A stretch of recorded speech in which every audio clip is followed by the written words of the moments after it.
Hey caramba! Et bonsoir et bienvenue pour une nouvelle vidéo qui sera encore une fois consacrée aux grandes arènes pour ce premier match qui m'opposera au bon Rios. Rios, un joueur donc très régulier avec un super stuff qui n'hésite pas à poser des méta en défense, donc constamment ça raye dans des compositions généralement assez différentes avec un gros SLKR, qu'est-ce que je dis moi, un gros Dark Raven R7, un bon gros stuff de l'espace, pas mal de PG. Comparé à moi, il n'y a pas énormément d'écart, juste 400 000 d'écart. C'est un peu moins que d'habitude. Donc il a un très bon stuff, il sait jouer, c'est un super opposant pour un premier match donc, de cette semaine 3 de Grande Arène. Et donc on va passer au Gak Replay. Juste avant, une petite info. Donc je vais vous présenter mes défenses. Mes défenses reposent toujours sur le même principe. Tant que personne n'aura réussi à trouver un counter à mon DR qui permette de one-shotter mon DR, donc je conserverai la même approximativement et je me foulerai pas trop la tête. Surtout que je ne joue pas les tops. Mais sachez que si vous allez sur YouTube et que vous tapez The Playbook, vous irez sur la chaîne de The Playbook qui vient à peine de sortir une vidéo. Voilà, il y a 2 jours, donc d'une strat. Je vais me faire ban à cause du son. Quelle andouillerie. Donc il a trouvé une strat qui vous montre en vidéo pour contrer DR Malak DBS. Alors à voir si ça passe par exemple comme un adversaire comme le mien qui est full R7. Mais la strat est plutôt sympa à vous. Je vous laisse regarder ça quand vous aurez terminé de vous amuser avec cette vidéo. Parce que en fait je suis super content de la faire. Parce que là c'était vraiment un match agréable à jouer. C'était un super opposant. Donc il a commencé à attaquer avant moi. Il n'a fait aucun fail. Donc je vais vous présenter mes défenses. Je vous l'ai dit. Je vous l'ai teasé. J'ai quasiment pas fait de changement. Donc on est toujours sur les mêmes. Ici donc 2 équipes sur la nuit. 2 équipes de vauriens. Donc voilà, habituel. Donc je suis resté sur les mêmes flottes qu'en semaine 2, à savoir donc mon Malvo, ainsi que le Gat Lead, donc le lead de Tron, le vaisseau qui s'appelle la Chimère. Donc voilà tout. En dessous, donc toujours mon DR, et mon DR a été one shot. Et là, je dis respect à Rios, qui du coup a réussi à tout one-shotter, donc toutes les équipes qu'il a affrontées. Il a été très bon, il a été très performant, et je l'en félicite. Je lui ai même envoyé des messages in-game, donc avant de commencer à attaquer, j'étais encore en télétravail, j'ai tenté de le féliciter. Bon, il n'a pas souhaité donc, entrer dans cette conversation. Tant pis pour lui, c'était sympa. May the RNG be with us. J'étais content de mon truc. Bref. Retournons au replay. Et donc, derrière, qu'avons-nous de mon côté? Nous avons donc Madmatma qui est passé. On l'a pas vu, mais je l'ai passé tout fraîchement avant la GA G13. Je suis donc JML Ready. J'attends juste en fait l'inscription à la 3e semaine de GA. Donc, la 4e semaine de GA. Je m'inscris à la saison de GA. Une fois que le matchmaking est défini, donc je débloquerai l'événement de JML. Et je ferai au passage une vidéo pour les mods. Là, je suis en train de faire pas mal de stock pour essayer de refaire une vidéo sur les mods. Et d'ailleurs, il y a Nixor qui sera peut-être avec moi. Et d'ailleurs, hommage à Nixor, en même temps que je vous parle, j'ai avec moi un petit sirop de houblon, donc qui est à base de... Non, pas de sirop de houblon, un petit sirop de raisin à base de Syrah, Cabernet Sauvignon et surtout de Mourvèdre. Ce petit coteau varois qui nous vient de Villecroze est une tuerie, comme le nom le porte. Et donc, retournons à cette GA, donc derrière Madmatma depuis passé G13, que j'ai allié aux 2 pilotes, parce que c'est quand même une team un petit peu embêtante, il y a quand même un gros DPS entre les 2 andouilles. Toujours le X-Lead qui fait un super DPS, quoi, j'adore. Padmé, elle est là. J'aime pas l'utiliser en attaque, soyons clairs, donc je la mets en défense, c'est très bien. Et en dessous, on retrouve la même compo avec Marauder sous le lead de Sidious. Et en face, donc la pire compo de raid de tous les temps, c'est Impossible Ray Hanchoui. Et donc je suis bien content une fois de plus d'avoir conservé mon SLKR en attaque. Donc avec une petite mute Memphis, toujours un petit peu contraignant malgré le fait qu'il soit que G12. Au-dessus, un Bossk avec pas mal de vitesse, 280 et des brouettes, je crois, si j'ai bonne mémoire. Et en dessous, on va le voir. En dessous, nous allons le voir. Donc, nous avons un gros GG R7 avec toute l'équipe qui va bien. Une bonne équipe sur de la nuit. Il sait particulièrement bien modder les modes. Il a énormément de 6 dot mode. Donc, ces équipes sont bien modées. Une grosse Daka ici. Cette équipe qui me fait vraiment très peur parce que là, imaginez donc la tech sur l'espion du coup qui ignore la défense. Je pense que Matreya, bon, il y a de très fortes chances qu'elle passe, mais il y a quand même une chance qu'elle passe pas. Donc que je me fasse kill des persos si je m'attaque à ça avec ma pauvre Atreya. Donc très gros DPS en face. Et surtout en dessous, son gros DR R7. Malak R7 DBS R4. Donc voilà, il y a vraiment du lourd et quand je vois le score qu'il a fait, du coup il a été parfait. Là il a un nombre de bannières moyenne de 53,5 je crois, enfin un truc comme ça. Et donc c'est plutôt pas mal quoi, c'est vraiment plutôt pas mal, il s'en est très bien sorti. J'anticipe un petit peu mes combats, j'ai pas le droit à fail, sachant que toutes les équipes qui lui restent à vaincre derrière ne sont pas non plus insane, c'est pas des équipes folles. J'ai des défenses plutôt faibles cette saison. Et si vous voulez voir des gens qui savent faire des défenses fortes et attaquer en même temps, regardez Andalbil, Bitcoin, Xaeres, Clesso, il y en a plein, il y en a tout un tas. Mais j'ai vraiment envie de m'amuser cette saison, de pas me prendre trop la tête. Donc continuons et j'espère que vous vous amuserez également avec ce replay. Alors là je vais mettre un petit temps avant de me décider à attaquer, du coup je vais vous passer ça. Et donc déjà, donc on va attaquer le combat contre la Rey, parce que c'est vraiment le principal combat qui pourrait me causer du tort, et je décide d'utiliser la même compo que j'avais utilisé du coup il y a 2 matchs de ça. J'avais donc utilisé mon SLKR, Gat et Wat Tambour. Dans tous les cas, si vous attaquez à Rey, Han, Showy, vous ne pourriez pas y aller les mains dans les poches. Soit vous avez JML qui facilitera un petit peu la tâche, soit vous avez pas de GL et là ça va être vraiment compliqué, il faudra y aller en 2 coups. Par exemple, vous envoyez Luke, Han, Showy pour tomber à minimum Chewbacca dans l'équipe adverse, et après vous revenez avec un JKL Gas plus un Tron, mais là vous utilisez 2 méta pour en tomber une seule. Donc je préfère envoyer tout d'un coup et envoyer cette équipe là. Donc on va partir au replay. Là en l'occurrence mon adversaire est beaucoup mieux modé que le précédent que j'avais affronté, et donc j'ai un petit doute sur la capacité à mon Tron de survivre au premier hit de Han. En l'occurrence, même R3 ça passe super bien quoi, il tank très bien, il a encore toute sa santé, donc forcément je mets le tech de tank sur lui. Je vais prendre un stun. Donc je savais que j'allais jouer avant Rey, et j'ai bien vérifié avant le combat que donc Showy avait assez de protection plus santé pour ne pas le descendre en dessous des 60% de santé. Donc je rappelle que si vous descendez un personnage en dessous des 60% de santé, donc ça débloque le lancer de sabre de Rey qui aurait eu comme premier mouvement, donc pas de soigner les copains, mais qui aurait effectué un lancer de sabre qui aurait directement éliminé mon Tron, et là ça aurait pas été du tout le même combat. Donc on peut vérifier in-game. Donc si on prend la petite Rey, donc son tourbillon brutal est débloqué dès qu'un personnage allié du côté lumineux passe en dessous de 60% de sa santé.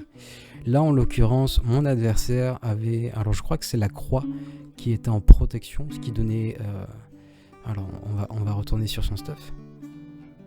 Participer, j'avais bien vérifié, heureusement pour moi. Donc la croix de son Showy, il me semble que c'est la croix, non, ici donc déjà protection, et là aussi protection. Donc il avait plus de 80k, et je savais que je ne ferais pas 80k avec ma SP1 de SLKR. Mais c'est vraiment un paramètre que vous devez vérifier. Là par exemple, si j'avais utilisé la SP2 de SLKR qui donc aurait dispel mon Tron par exemple, son Han, lui, contrairement à Showy, est modé en full attaque. Donc attaque, attaque. Ici, il a mis quoi? Il a mis protection, mais j'aurais infligé, je sais pas, potentiellement j'aurais infligé 80 000 et donc je l'aurais descendu en dessous des... Ouais, je l'aurais mis au ras des 60% d'HP. Ce qui s'est passé clairement sur le premier match que j'ai lose et le seul match que j'ai lose de cette saison. Donc SP2, je descends des personnages en dessous de 60% de santé et là c'est le drame. Bref, vous l'avez vu, donc il lui restait un petit peu de protection, sa santé au max. C'est parfait, mon gars est stun, mais il a le tech devant de boîte en bois. Donc il va pouvoir s'auto-dispel. C'est parfait. Donc je donne la tech d'abord à Gat, puis après à SLK. Donc je sors du stun, tout naturellement. Je vais prendre la facture. Sa Ray est particulièrement lente avec énormément de santé. Donc sa Ray est à 480 je crois de vitesse, qui est vraiment lent pour une Ray. Donc ça c'est tant mieux pour moi. Tant mieux pour moi, j'aurai le temps de bien jouer. Donc là, mon but, ça va être de descendre aucun personnage en dessous de 60% d'HP. Et donc garder mes personnages en vie jusqu'au premier ulti, donc de Ray, minimum. Là, je réussis à placer limité aux améliorations. Dans tous les cas, j'aurais pas pu prendre de coups critiques là-bas. Là, il reste encore un petit peu de protection. Il y a le boost que donne Ray, donc je pense pouvoir échapper. Et je réussis à échapper à la descente en dessous des 60% d'HP. Au contraire, il reste encore de la protection. Donc tout se passe très bien. Ray sort de fracture, elle entre en ult. C'est tout à fait ce que j'ai envie. Là, comparé au précédent match, donc comme je vous ai dit sur le précédent match, Ray était plutôt modé en attaque, un peu plus de speed. Et donc elle avait un plus gros DPS lors de son ulti ou de son lancer de sabre. Là, en l'occurrence, quand elle va sortir d'ulti, on va voir ça très rapidement. Donc elle sort d'ulti. Bam, j'ai encore mon Wat Tambor qui est en vie. Je le rappelle, pourtant, mon Wat Tambor, comme la plupart de mes personnages, est low relique. C'est-à-dire que ce que j'aime bien faire sur les personnages, et notamment comme Wat Tambor, c'est de juste les G13 et de mettre aucune relique. Là, si vous regardez... Mince, c'est son stuff, c'est pas le mien. Mon stuff, il est là. Merde. Donc, si je descends sur mon petit Wat Tambor, donc il est juste G13. Je n'ai mis aucune relique sur lui. Parce que déjà, G13 avec un seul 6 dot mode, il peut atteindre des stats totalement folles avec 64 santé, 84 protection, 623 de vitesse. C'est tout ce dont j'ai besoin. Tout ce dont j'ai besoin. Donc, retournons en direct. Il a survécu, il a réussi à encaisser. Donc là, maintenant, je peux avoir mon ulti. J'ai donc le tech, le Medipack qui est sur mon SLKR qui peut me permettre de tanker ses lancers de sabre, surtout qu'elle est modée en santé et non pas en attaque, donc elle aura moins de DPS. Et donc je vais pouvoir tuer les deux andouilles et attendre l'ulti de Ray, charger le mien en même temps. Et donc je déclencherai pas mon ulti en fait, je vais attendre que Ray obtienne son ulti. Je tue Showy, ce qui me permet de maintenant infliger des coups critiques sur Ray et donc Han Solo. Ils n'ont plus la garde de Showy, ils peuvent subir des coups critiques. Forcément, donc l'aspect 2 de SLKR sur l'Optio Han afin de diminuer sa maîtrise. Et donc on continue, il va falloir achever cette andouille petit à petit. Là, je suis à plus de 85% de mon ulti, j'aurai donc 2 tours d'ulti à minimum. Han tombe, j'ai plus qu'à attendre, donc là, clairement, je vais attendre que le Ray déclenche son ulti, voilà, ça arrive. Le mien est prêt, le mien est chargé à 100%. J'ai même un tour en trop, donc je vous ai dit, sa Ray est beaucoup plus lente. Enfin, je suis à 540, je crois, sur mon SLKR, comparé à sa Ray qui est aux alentours de 480. C'est-à-dire que, en plus de ça, la vitesse d'un personnage diminue quand il entre en ulti. Enfin, du moins pour les ultis de Ray et SLKR. Donc là, sa jauge est à peine chargée, j'ai le temps d'infliger une dernière capacité avant de déclencher mon ulti. Vous voyez, il y avait encore un petit peu de marge. Donc j'ai utilisé une capacité, je déclenche mon ulti et là c'est royal. J'ai 3 tours d'ulti, elle ne pourra pas me faire DPS et donc elle ne pourra pas regagner de santé. Et j'ai plus qu'à l'achever. Youhou, c'est la fête du coup. Excellent, je suis super content. Mine de rien, c'est un combat risqué, c'est pas un combat simple. Même si vous envoyez des toons de l'espace, Ray est tellement pété en PVP, en défense PVP, que c'est un peu la folie. Donc là, son boss, que je vous ai dit, il a plus de 280, donc il est très bien modé. Je décide d'envoyer ça. J'ai pas envie d'envoyer de trop grosses teams là-dessus parce qu'il y a encore du lourd derrière à tomber. Et en l'occurrence, donc, mon C3PO est plus rapide que son bosque. Mon Luke est plus rapide que son bosque, qui n'a pas de ténacité up sur son bosque. Donc, premier tour, j'invoque Luke, j'invoque CLS avec C3PO. Parfait, le malus de défense rentre. Et donc là, maintenant, je vais utiliser une basique qui va me permettre de prendre un stun sur le bon bosque. Là, parfait, Shobi réussira à mettre sur tout le monde donc cette capacité qui fera en sorte que les ennemis louperont leur attaque. C'est parfait, c'est parfaitement parfait. Là, je pense que je vais... Ah non, je prends pas un stun. Je tente, sait-on jamais, voir si ça passe. Ça se manque de peu, donc la spéciale pour... Mais tout est très bien. Là, je loupe mon stun. Mais bon, il y a l'agonie. Tout se passe bien. Là, je vais utiliser cette capacité juste pour invoquer Shoui et prendre une première main là-bas. Je l'achève. Parfait, mon Shoui peut rejouer. Et là, pareil. Bon RNG. Je réussis à choper encore 2 fois donc le malus qui permet aux ennemis de louper leur capacité. Un combat à 50 PK de bannière dont je suis très content. J'avais jamais essayé cette strat et du coup, c'est passé sans brancher. Au top du top. Maintenant, on retrouve mon équipe anti-Newt par excellence, Newt, Memphis. Memphis pour être R7, la strat passerait quand même. Ce serait exactement le même scénario, à ceci près que ça m'avantagerait étant donné que je pourrais récupérer plus de bannières. Donc c'est cool. Je le rappelle, mon KRU est modé en vitesse, il a plus de 280 de vitesse, qu'il fait passer à plus de 310 avec son lead. Donc son stun, encore une fois, est une pure folie, une pure merveille. Donc là, premier move, je tue évidemment l'andouille de Doku. Et donc petit à petit, je vais tenter de regagner ma protection. Avant d'achever le combat. Là, j'aurais dû plus temporiser, donc je fais un gros hit, j'aurais pas dû. Parce qu'il manque quand même... Il manque à peu près, je veux dire, un quart, un tiers de la protection de mon officier. Et ça va être difficile de la récupérer. Là, je tombe Memphis clairement trop vite. Et j'aurai pas le temps de récupérer les bannières sur mon officier. Ça nous fait tout de même un combat à 53 points. C'est une fin joyeuse. On se croirait dans un Walt Disney. Et donc, je peux accéder à son territoire de derrière. Et là, ouf, ça va, c'est pas trop dur. Il n'y a pas de Finn avec les 2 héros, il n'y a pas trop de reliques, donc c'est plutôt un territoire qui fait plaisir, mais il en reste qu'il y a quand même une grosse équipe à vaincre au-dessus qui est son DR. Sachant que le mien est en défense, sachant que Gas en 3v3 contre DR, c'est peine perdue, donc c'est quand même un gros match, mais j'ai ma strat. J'ai réfléchi à ma strat, donc là je pense que je vais mettre la vidéo en pause. Il y a le temps de réfléchir, et je reviens juste après... Donc là, en fait, on va retourner une game pour étudier les vitesses un petit peu de ce combat. J'ai, pour le 3v3 et en termes général, j'ai remodé ma Shakti afin d'atteindre une vitesse de 337. J'ai un mode qui est pas opti ici. Clairement, il est pas opti, c'est un mode attaque, mais il a quand même 19 en passif. Et j'ai des grosses passives de vitesse un peu à droite à gauche. Donc, ce qui fait de Shakti un personnage de 337 et le but de ma Shakti, c'est d'être plus rapide que certains DR. Donc, on a dit 337 sur ma Shakti et si je vais regarder le stuff de mon adversaire, alors je crois qu'il la remode entre temps, j'ai un petit doute, mais si je regarde son DR... Non, il n'a pas remode.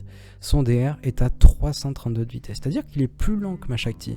Et donc, mon JKL pourra utiliser sa capacité de lead avant même que le DR adverse joue. C'est-à-dire qu'il figera la vitesse de chacun des adversaires en fonction de sa vitesse. Et ça, c'est carrément cool. D'ailleurs, je comprends pas trop tous les ups qu'il a fait. Donc. Enfin, il n'a pas dû avoir de chance. Là, juste plus 23. Pas terrible. Là, il réussit à choper un up. Ouais, 23 aussi. Il réussit à choper un up. Il a beaucoup investi dans son DR. Là, il n'a pas réussi à en choper pour l'instant. Et ce up là, je le comprends vraiment pas. Pourquoi tenter un up sur une flèche sachant qu'il n'y a pas de vitesse dessus? Je trouve ça... Et en plus de ça, il y a de la protection en primaire, ce qui est vraiment dégueulasse. Pour un D1, c'est vraiment dégueulasse. Donc je comprends pas vraiment. Mais bref, le fait est que... alors j'ai jamais vu le combat en stream. Je n'ai jamais vu personne appliquer cette technique. Mais je me dis que ça doit passer. Si on prend l'avantage de vitesse, et donc c'est ce que nous allons regarder sur ce live, s'il y a deux choses que vous devez retenir, donc c'est la strat SLKR contre Ray, et surtout l'expérience de ce combat qui a été tellement plaisant à jouer, donc tenter une nouvelle strat, théorie crafting. Donc j'envoie carrément mon Hermite Yoda avec ça, histoire pour regagner un petit peu de vitesse, de santé, de protection. Je rappelle qu'en face, c'est du gros DR R7, c'est Malak R7, c'est full 6 dot mode de partout. Heureusement pour moi, ma Shakti est légèrement plus rapide. Donc, après, elle est souvent plus rapide que les DR ennemis. Tout le monde n'a pas un DR 354. Et c'est parti pour ce replay. Donc, premier move, forcément, je vais m'attaquer à Bastila, parce que c'est le personnage le plus faible. Si j'avais utilisé cette capacité sur DR, il n'y aurait aucune assist, il se serait strictement rien passé. J'aurais juste gagné de la jauge de tour sur JKL. Magnifique capture d'ailleurs au passage. Il y a un gangbang qui s'organise là-bas. Donc clairement, DBS c'est le maillon faible de l'équipe que je dois éliminer en premier, et elle ne prend quasiment pas de dommages. J'ai pas dû infliger de coups critiques. Tiens.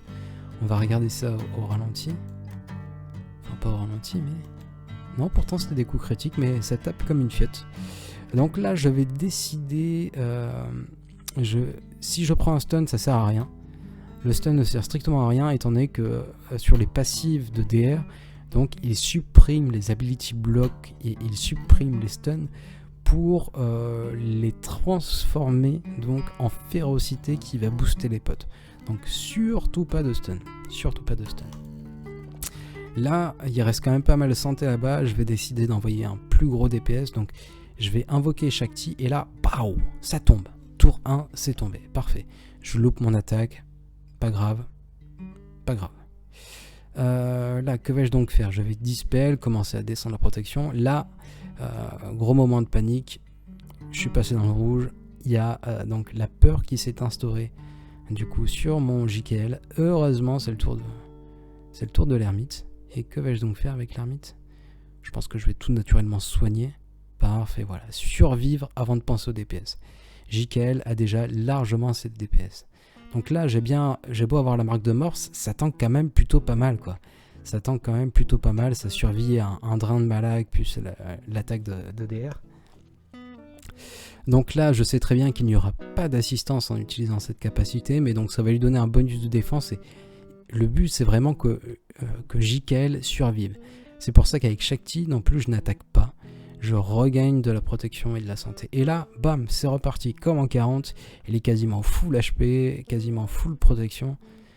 Shakti a un petit peu plus de mal, mais ça se passe quand même plutôt pas mal. Donc là, comme je vous l'ai dit, si j'utilise cette capacité, je n'attaquerai pas. Clairement, je n'attaquerai pas.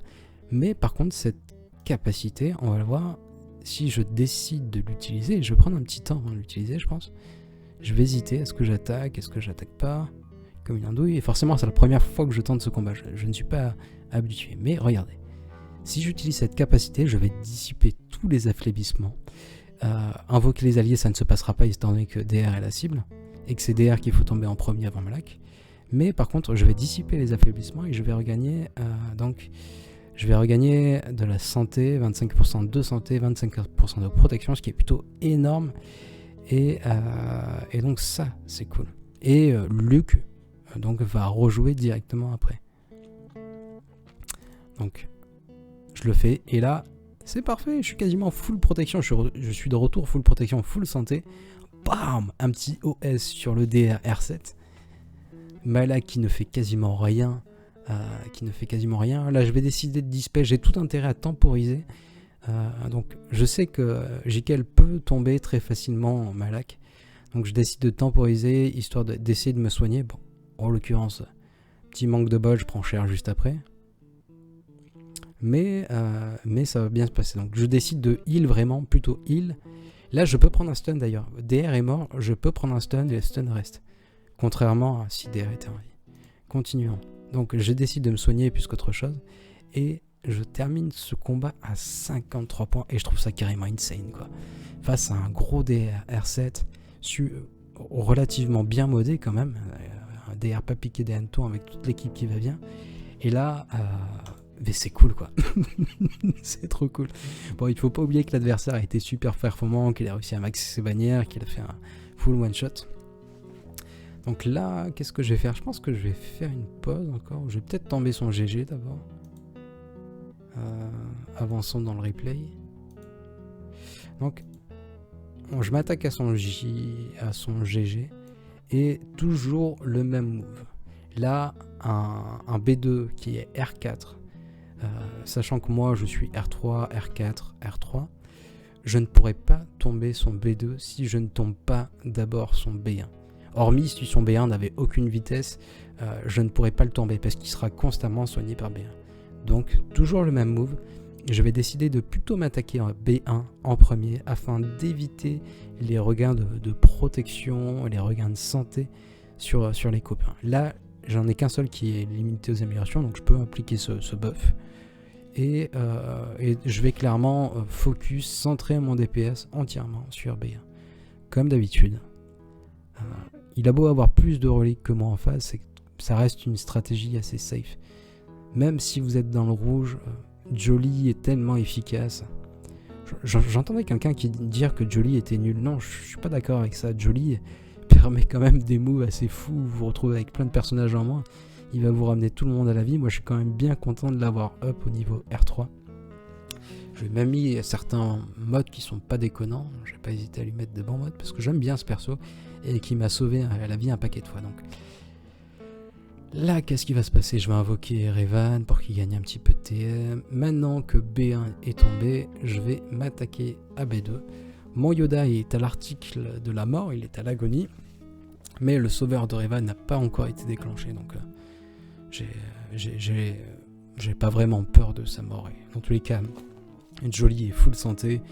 Il a même de la protection. Donc la vie est cool, quoi. La vie est super cool. Allez, on continue à s'attaquer à son B2. Pakalala. Il n'est pas tombé avec l'attaque de masse, donc je le finis en basique. Là, mon Yoda a très mal. Peut-être que le sauveur a été déclenché, peut-être que j'ai loupé ça, mais bon. Dans tous les cas, tant que Jolly a de la protection, vous êtes safe. Il me reste 3 minutes 15 sur le combat, donc c'est parfait. Là, je vais essayer de regagner un peu de protection, mais je fais ça très mal. Là, je pense que je vais utiliser sa passive sur Jolly pour essayer de gagner un peu de protection sur Jolly, sait-on jamais s'il peut être full prot. Mais pas évident, là. Grievous est sur le point de mourir. Je fais 51 bannières. C'est déjà bien, on va dire c'est déjà bien, c'est un gros Grievous, donc je suis plutôt content. Et là, cette fois-ci, je vais faire une pause. Parce que comme je vous l'ai dit, en fait, cette équipe, elle me fait peur. Cette équipe, elle me fait clairement peur. Autant tout le reste de ses défenses, c'est pas terrible, mais cette équipe me fait peur. Et donc, on se retrouve un petit peu plus loin. D'ailleurs, regardez cette Daka. Regardez-moi cette Daka. Qu'est-ce qu'elle est forte, cette Daka. Et donc, le move que je me dis, c'est que là, donc vous avez vu ces deux équipes juste avant. On va retourner juste avant. Bon, c'est pas grave. Le move que je me dis, c'est qu'il me reste mon gaz.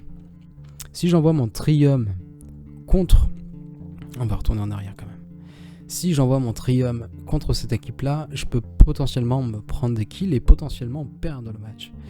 Alors que Gas, ça me ferait un match super safe.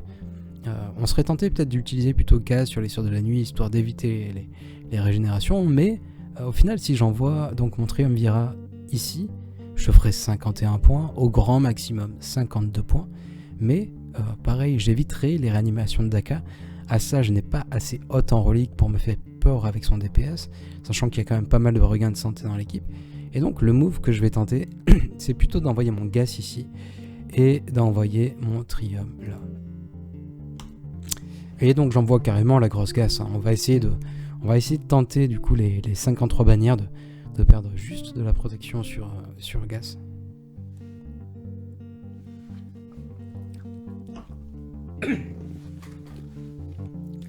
Donc c'est parti, on va tomber les andouilles les uns après les autres là. Alors en temps normal, on va revenir juste un peu avant. En temps normal, j'utilise plutôt cette capacité pour avoir plus de DPS après avec celle-là, mais j'ai vraiment envie de... Donc on va retourner sur le set on va retourner sur le set de gaz pour savoir quand est-ce qu'il faut utiliser quelle capacité en premier. Si vous commencez par l'appréhension de la force, si cette capacité est la première à utiliser, donc le général Skywalker, lors de son tour, il utilise donc la frappe déchirante juste après. Et qu'est-ce qui se passe? Où est-ce que c'est écrit?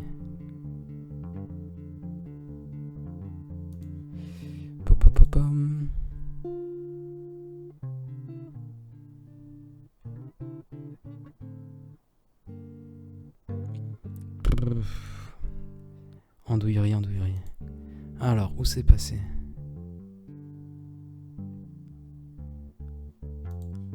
Je vous fais perdre du temps.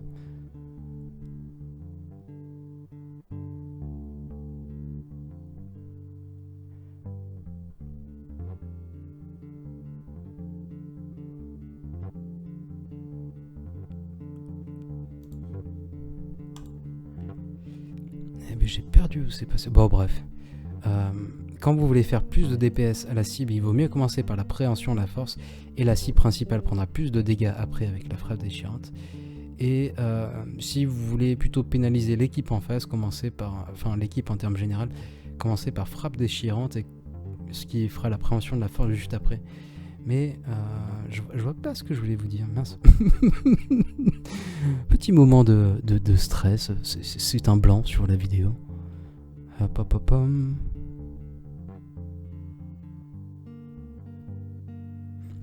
Voilà.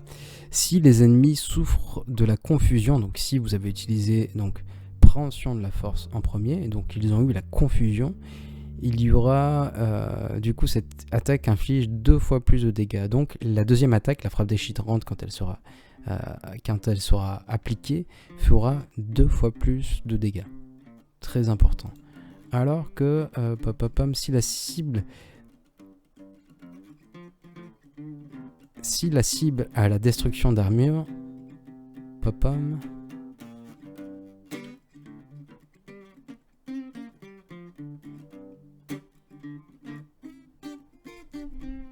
donc ça infligera un coup critique d'office si il y a eu la frappe déchirante en premier. Si la cible donc a eu la destruction d'armure en premier, vous infligerez obligatoirement un coup critique. Et un coup critique avec gaz, ça veut dire la diminution de délai. Désolé, ça a été un petit peu long à sortir. Mais bref. Donc, ce qu'il faut retenir, si vous faites frappe déchirante en premier, forcément ce sera un coup critique derrière.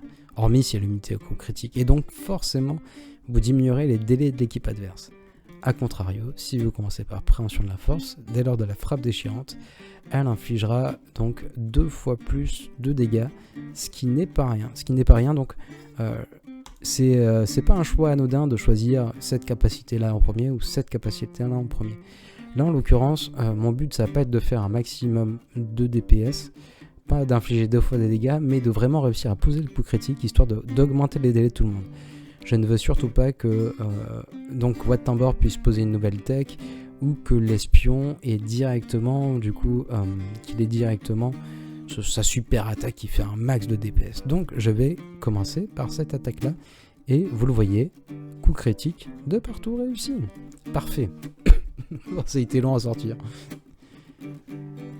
Tout ça c'est parce que j'ai mis Nyxor à boire du sirop de raisin. C'est de la faute à Nyxor. Donc continuons ce match.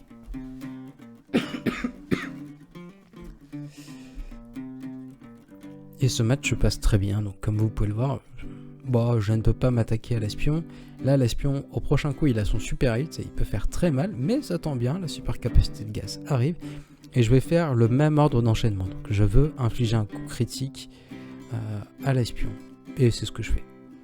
Donc, coup critique qui est passé, je peux m'attaquer à cette andouille, et au final, je pense que c'est un bon call, parce que là, je fais 53 points. Et je sais pas combien j'aurais fait avec mon trium, mais ça aurait pu mal tourner. J'aurais pu envoyer aussi Vador peut-être, mais Vador est beaucoup moins fort en 3v3, il faut le rappeler. Donc là, l'équipe probablement la plus embêtante à regarder, c'est des matchs qui sont longs. Je vais même peut-être vous le passer parce qu'en fait, c'est pas palpitant. Encore s'il y avait un bouton x2 quelque part là qui se cacherait dans les options. Mais non, il n'y a pas de bouton x2 là, il n'y a rien. Non. Du coup, vous êtes obligé de supporter ce match qui forcément sera long et pas palpitant. Donc au début, je mets l'isolation, donc ça apporte un boost de protection. Je tente de le mettre à Traya, sait-on jamais qu'elle puisse finir full protection. Voilà, en l'occurrence, elle a déjà pris des dégâts, du coup, elle est déjà out du full protection. Peut-être que j'aurais pu tenter de le donner à Nihilus, mais dans tous les cas, je l'ai tenté et je l'ai pas réussi. Pas grave. Je vais garder son isolation. Parce que là, si je prends un kill, lui, il sort de l'isolation, cette andouille. Et du coup, j'ai la super de mon Nihilus, mais je peux pas l'utiliser où je veux. Ce qui permet de rendre encore une fois ce combat encore plus long et encore plus agréable à vos yeux ébahis. Donc continuons. Là c'est bon, j'ai réappliqué l'isolation. J'ai encore un petit peu d'espoir de terminer full protection. Je vais décider de m'attaquer plutôt à Sadaka en premier. Parce qu'elle est plus rapide et que sous Assage Lead, du coup ça diminue le TM.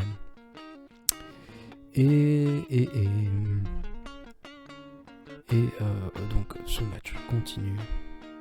C'est transcendant palpitant. Vais-je terminer full protection sur mention? C'est la question qu'on m'est amené de se poser. Et là, manque de chance. J'ai sa capacité, mais personne sur qui taper.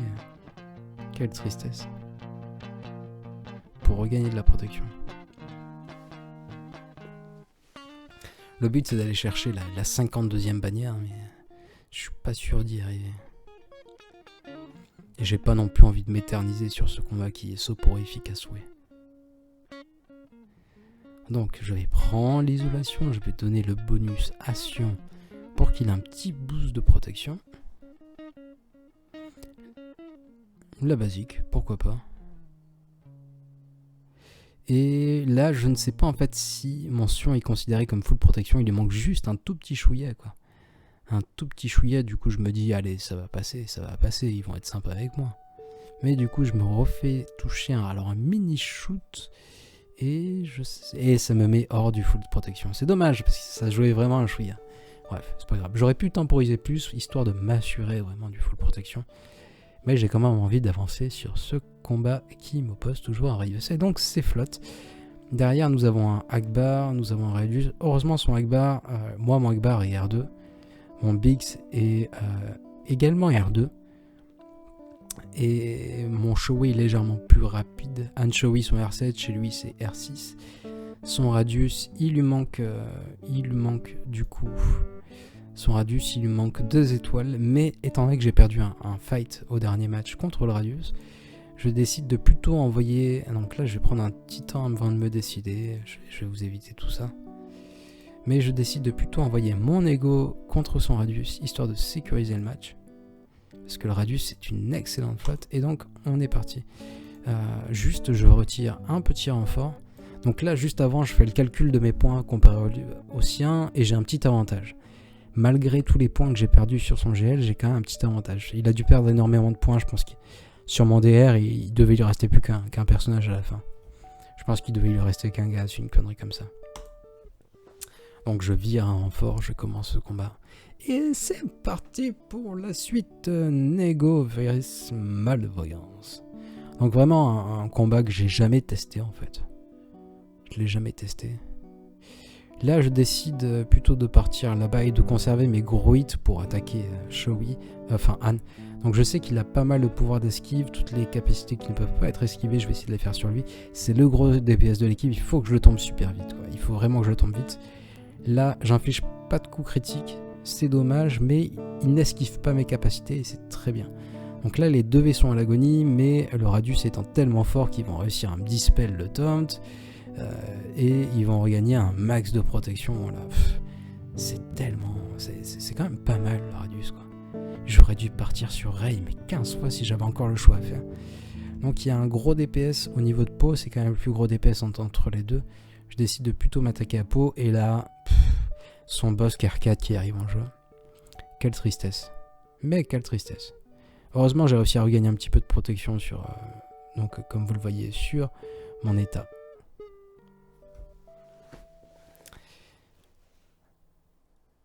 Je vais chercher, comme je l'ai dit, à tomber son pot, parce que beaucoup de DPS au niveau de pot, j'ai pas envie d'avoir des mauvaises surprises. Et là quand même, la petite Ahsoka, elle peut passer outre du bonus de protection, donc je l'envoie sur Bossk, mais qui résiste, qui réussit à tanker, toujours en vie, toujours debout, toujours vivant, comme le dirait Renaud. Donc mon état qui prend une fois de plus très cher. Bravo les gars pour ce focus de génie. Je n'ai plus de taunt sur mon Bossk. Et bam, je continue à prendre cher. Heureusement qu'il a un petit bonus. Et là c'est parfait, là c'est royal. Là je peux envoyer du coup l'AOE avec full assist. Et j'ai 1, 2, 3, 4 personnages full protection. Bra Bra Bam Ce qui nous fait un score total de 65, et c'est quand même plutôt très cool, vu à quel point mon état était à l'agonie. Et donc là je suis sur un match mirror. Je dois prendre mon temps, donc vous le voyez pas, mais je sors ma petite calculette, histoire de voir combien de points je dois faire pour être au même niveau que lui. J'ai quand même un petit avantage. Donc je décide de ne pas faire d'escouade réduite. Alors je vais vous passer le moment où je me décide à envoyer ou ne pas. Je fais pas d'escouade réduite, donc j'envoie l'équipe au complète. Je n'ai pas besoin d'escouade réduite pour être devant lui en termes de points. Donc je décide d'assurer le combat. Donc premier move à faire, toujours focus le Biggs. Si vous focusez ici, en fait il va prendre le taunt, cet idole de Y-Wing. Donc je vous conseille vraiment de commencer à attaquer le Biggs Darklighter, donc Biggs Darklighter, et là, pour une fois, très bon RNG. Ça sert à rien d'attaquer du coup le faucon parce qu'il va se dispel juste après. Autant mettre donc le ciblage ici, il se dispel, il ne réussit pas à placer la destruction d'armure, très très bon RNG. Donc à mon tour d'attaquer, il ne riposte pas en plus, c'est cool. Et là j'ai plein d'assists, super RNG. Bon là il résiste à mon faucon. Mais il ne me reste plus qu'à invoquer un renfort, donc forcément je vais plutôt choisir celui-là qui va dispel et qui va me permettre d'avoir un super hit. C'est reparti pour un combat à 66 points alors que j'ai mis full renfort dans l'équipe, donc c'est un super score. Et là vous pouvez voir qu'avant d'attaquer son territoire final, il y a quand même une différence de bannière qui est de 15 points. Et c'est quand même un super avantage, du coup je suis cool. J'ai pas besoin de faire de combat risqué, je peux me permettre de mettre des escouades complètes, donc de ne prendre aucun risque, de limiter la RNG, vu que c'est toujours ça que j'essaie de faire. J'essaye de limiter la RNG sur mes combats. Malheureusement, de temps en temps, il y a des Rey, et Rey, elle se fiche de la RNG. Du coup, je regarde quelque peu les défis, je vais vous passer ça. On va repasser au direct, s'il vous plaît. Et je vais d'abord m'attaquer à son Kairu. Et je vais décider d'envoyer cette équipe qui est sûrement overkill, disons-le. Qui est sûrement overkill, mais en même temps, vous allez voir le score final. Donc là, je vais décider de me débarrasser du seul qui peut faire une attaque de masse et qui peut me supprimer un maximum de bannières. Et c'est Standoy, c'est Kylo Ren avec un masque. Oh, bal masqué, oh oui, oui, et je pao. Ça fait mal, ça dégage. Du coup, basique, riposte, je perds un petit peu de protection. Basique, double riposte, je repère un petit peu de protection. Mais je peux encore espérer être full prot, vu que là il manque vraiment un chouïa et t'entends. Ça dépend de l'IA, il y a des jours où il est sympa, mais là il est pas sympa. 53 points, il y a des jours où il m'aurait accordé le 54, ça joue vraiment à rien. Mais bon, 53 points c'est déjà très cool. Contre un Kairu qui était modé en vitesse, qui était plutôt rapide d'ailleurs. Mais pas aussi rapide que mon Vador, évidemment.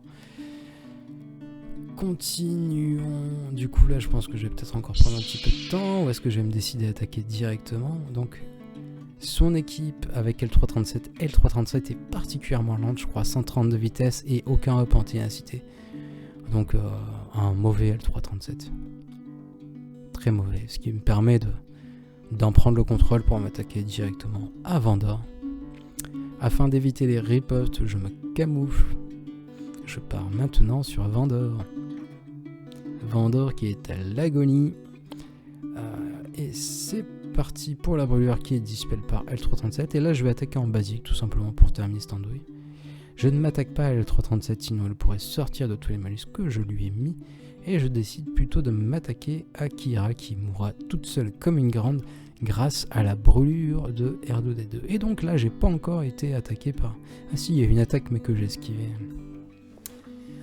Du coup, tout le monde est full prot, full santé, c'est cool, ça se passe au top du top. Et ça sent bon 54 points. Je sais pas si vous le sentez arriver, mais quand même, ça sent plutôt très très bon. Une petite brûlure. On n'aura même pas besoin de lutte de BB8 pour terminer full bannière. 54 points, un véritable régal. La question qu'on aurait pu se poser, c'est est-ce que mon Wampa n'aurait pas pu soloter cette équipe? Peut-être. Peut-être qu'il aurait pu faire 55 points, mais... je préfère faire un combat que je connais à 54 points qu'un combat que je ne connais pas à 55 points. Là, pareil, je pense que le Wampa aurait pu soloter cette équipe et faire un score de 54. Mais je sais que l'équipe que j'utilise actuellement, que vous voyez en stream, peut obtenir sans aucune RNG 54 points. Donc, tant qu'à faire, aucun risque. Regardez ça. Pas de ténacité, un mauvais Zalbar. Un Zalbar sans ténacité, c'est un mauvais Zalbar. Et donc je peux placer l'immunité aux améliorations et dérouler mon latin. C'est merveilleux. J'aurais même peut-être pu tenter pour 55 points aussi, juste pastille Ahsoka. Mais comme toujours, je limite la RNG.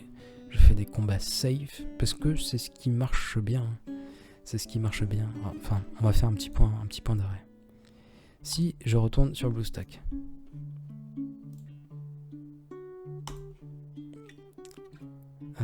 Donc, il faut bien comprendre que j'ai passé plus de 4 ans dans une petite guilde dans laquelle j'avais pas beaucoup d'infos, mais j'ai cherché constamment à sécuriser mes combats. Et là, par exemple, si on regarde, donc non, là il doit avoir une classe de plus que moi. Mais si on regarde les top players GAC en termes de points à vie, je suis pas si loin que ça, quoi. Je suis pas si loin que ça. Je suis même, par exemple, lui, je suis au-dessus. Enfin, j'ai clairement un bon nombre de bannières à vie parce que j'ai toujours tenté de limiter la RNG un maximum possible, quitte de temps en temps à ne pas faire des défis, mais à sécuriser les victoires avant de passer à autre chose. Et donc là, si on regarde tout le top 50 qui s'affiche, au final, mon score à vie est vraiment dans la moyenne, alors que je viens d'une petite guilde et que je manquais d'infos. Voilà, soyons clairs.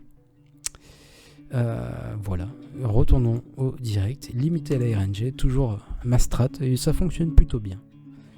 Et là, pour le dernier combat, donc je vais vous passer, parce que je regarde les défis, et donc il faut utiliser du coup des membres de je ne sais plus quoi, mais dans lequel il y a Anne et le bon Grido. Il y a Anne et le bon Grido qui font partie de ce consortium. Allez, on va regarder quand même. Je sais que j'aime pas les noms propres, mais quand même. Grande arène, défi. Exploit. Exploit. Qu'avons-nous? Nous avons... Ah non, ça m'en avait validé qu'un. C'est fou, ça. Éliminer 6 unités dans Grande arène avec des personnages associés au collectif de l'ombre. Ah, c'est dommage. D'accord. Il fallait faire des kills avec. Je pensais qu'il fallait seulement utiliser des unités du collectif de l'ombre. Mais donc les unités du collectif de l'ombre, vous pouvez les retrouver. Lettre d'information. Les membres du comité de l'ombre, ils sont là. Donc au Racing, Boba, Busk. Je pense que je conserverai du coup peut-être mon Busk pour le prochain tour. Ils sont tous là. Mais bref, je décide d'utiliser Grido pour m'aider à effectuer cette mission. Donc premier tour, je prends un stun sur le personnage le plus rapide. Deuxième tour, je vais prendre un stun sur le deuxième personnage le plus rapide. Il n'est pas stun, c'est pas grave, on l'achève comme une andouille. Là, je tente un stun, mon but c'est de terminer avec un maximum de bannières possible. Dommage que je me sois planté sur l'intitulé, que j'en fasse qu'un kill. Mais bref, c'est pas grave. Ça se passe quand même plutôt pas mal, mais c'est à cause de Chewie, il a trop de DPS, il achève toutes les andouilles. Et ce qui nous fait un score de 54 points. Et donc, à l'issue de ce combat, je suis quand même pas mal. Il y avait un écart de 15 points juste avant d'attaquer les combats qui sont là. Je fais 3,54 et 1,53. À l'heure où je vous parle, mon adversaire n'avait pas terminé ses combats. Mais là, à l'issue de ce match, il devait faire une moyenne de 57,5 points par combat, ce qui n'est pas possible. Ce qui n'est pas possible. Et on va voir s'il a terminé. Donc, on va voir s'il a terminé, s'il m'a répondu aussi, peut-être, sait-on jamais. Et il n'a pas terminé. Mais on va s'amuser, on va faire un petit calcul. Tac. On va regarder combien de bannières il doit faire. Est-ce qu'il a attaqué au moins? Non, il n'a même pas tenté d'attaquer pour l'instant. Mais, donc, on va se mettre là. Tout simple, pour savoir combien de bannières il doit faire. J'ai déjà fait le calcul. On va le recommencer, comme si de rien n'était. Allez. Supprimèche. Pourquoi il veut pas supprimèche? On va repartir. Donc, vous prenez votre score actuel. On va faire un petit cours de maths. Prenez la valeur A, qui est de 2664. Effectuez une soustraction. Mince, ça m'a calculé. Non, je veux tout reboot. Allez, on va tout reboot. Calculatrice. Parti. Il va pas monter longtemps. Donc, on a dit, prenez le score actuel 2664, auquel vous soustrayez le score de votre adversaire, 2253. Vous soustrayez également donc la conquête de territoire qui est à 232 points. Donc 232 points perdus. Il me manquait un mois. Donc, qu'est-ce qui s'est passé? On va tout reprendre depuis. Mais qu'est-ce que j'ai fait moi? J'avais oublié un chiffre. Quelle andouille, mais c'est pas possible d'être aussi idiot que ça. Alors là, il n'y a pas de bouton supprimer qui... Ah si, ça y est, tu me l'as supprimé. Est-ce que je pars de 0 là? Donc 2664, je vais réussir à faire une soustraction ou pas quand même? Perdu, mais pourquoi? Andouille power. Calculatrice, on va y arriver. 2664. Un des moments les plus épiques que vous ayez pu vivre sur cette chaîne. Moins 2253, moins 2232. Ce qui nous fait 179. Il lui reste donc un total de 3 combats à effectuer. Donc je vais diviser ces 179, qui est l'écart actuel entre nous, et je vais les diviser donc par 3. Tac, 59,66. C'est-à-dire qu'il faut qu'il fasse 59,66. Un combat full bannière, c'est un combat à 54 points. Un combat full bannière en n'utilisant qu'un seul personnage, c'est un combat à 57 points. Donc ce combat est gagné et franchement, il était super fun à faire. C'était vraiment super fun. Je me suis éclaté vraiment à tenter le coup de la Shakti avec Jikael ici, à retenter du coup un counter assez try. Bref, j'espère que vous aussi cette vidéo vous aura plu et on se retrouve très vite pour une nouvelle vidéo. Hasta luego!